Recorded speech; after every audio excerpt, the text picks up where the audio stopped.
Picture this, the year is 1944, and the stage is set on the Eastern Front. A pivotal year in the epic saga of World War II, the Eastern Front was a brutal chessboard where two of the era's most formidable powers locked horns, the Soviet Union and Nazi Germany. This was no ordinary skirmish but a battle for survival, for domination, and for the very fabric of the world as they knew it. Nazi Germany, once a seemingly unstoppable force, found itself in a dire situation. The tide was turning, and not in their favor. On the other side of the battlefield, the Soviet Union was rising, growing in strength, in resolve, and in sheer military might. Powerful tanks, the likes of which had never been seen before, rumbled across the vast icy expanses of the Eastern Front. The stakes couldn't have been higher. The stage was set for some of the most intense tank warfare the world had ever seen. Now, let's dive into the heart of the matter, the progression of tank warfare on the Eastern Front. As the year 1944 dawned, the tanks on the Eastern Front were a mix of the old and the new. The Soviet Red Army primarily deployed the T-34, a medium tank known for its robustness and versatility. Its German counterpart, the Panzer IV, was a proven workhorse, but it was starting to show its age against the increasingly sophisticated Soviet tanks. These early tanks were powerful, but they had their limitations. The T-34 struggled with mechanical reliability, and the Panzer IV was under-armored and undergunned compared to its Soviet counterparts. These weaknesses became apparent in the brutal tank battles that raged across the Eastern Front. The Battle of Kursk, one of the largest tank battles in history, showcased the strengths and weaknesses of both sides. The Soviets used their numerical superiority and deep defense tactics, absorbing the German onslaught and then counterattacking.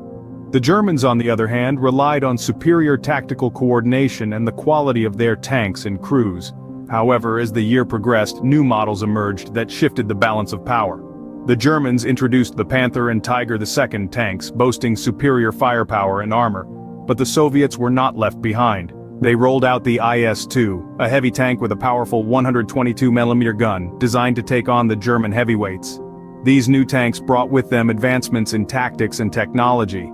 The use of combined arms tactics incorporating infantry, artillery, and air power became more prevalent.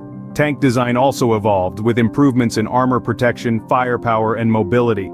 Tanks became faster, more maneuverable, and harder to kill.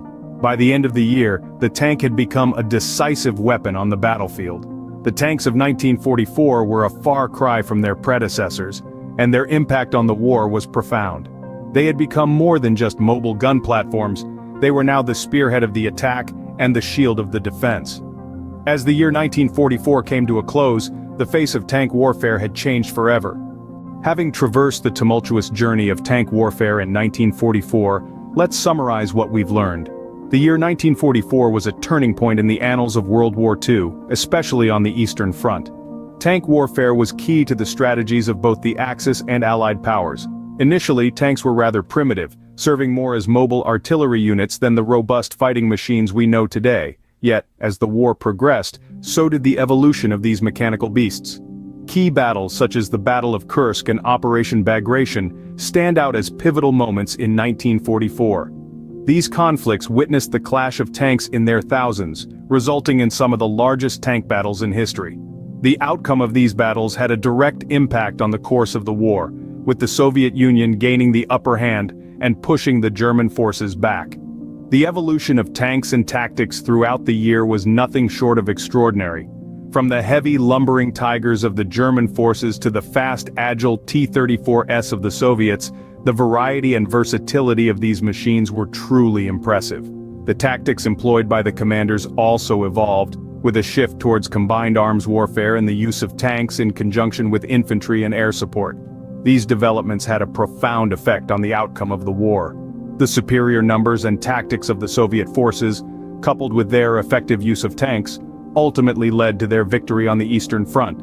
The lasting impact of these events on future tank warfare and military strategy cannot be overstated.